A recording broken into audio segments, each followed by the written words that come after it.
Samantha हमेशा से सोचती थी कि उसके परिवार का घर साधारण था, कुछ भी खास नहीं। एक शांत पड़ोस में स्थित यह एक आरामदायक 2 मंजिला घर था, जिसमें एक सफेद पिकेट बाड़ और एक अच्छी तरह से रखा हुआ बगीचा था।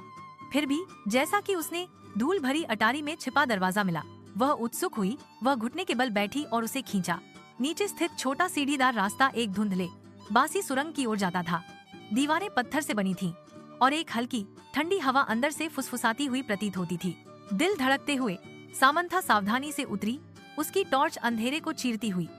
सुरंग उसकी उम्मीद से कहीं अधिक लंबी खिंची हुई थी, जो पृथ्वी के नीचे मुड़ती और घूमती थी। वह हिल नहीं पा रही थी। उसे यह महसूस हो रहा था कि वह अतिक्रमण कर रही है, कि कुछ उसका इंतजार कर रहा था। जैसे ही एक युग बीत गया, सुरंग आखिरकार एक छिपे हुए कमरे में खुल गई। दीवारें पुरानी किताबों की अलमारियों से भरी थीं। अजीब चमड़े से बंधे संस्करणों से भरा हुआ कमरे के केंद्र में एक पुराना डेस्क धूल भरे कागजात और पत्रिकाओं से घिरा हुआ था। जैसे ही सामंथा दस्तावेजों पर सरसरी निगाह डालती है, उसके हाथ कांपते थे। रिकॉर्ड। डीएस ने वर्जित अनुष्ठानों और गुप्त समाजों की बात की। उसके परिवार का नाम बार बार उल्लेख किया गया।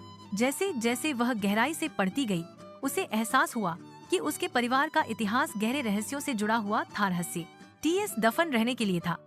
उसने कुछ ऐसा उजागर किया था जो किसी को नहीं पता होना चाहिए था, कुछ ऐसा जो पीढ़ियों से छिपा हुआ था।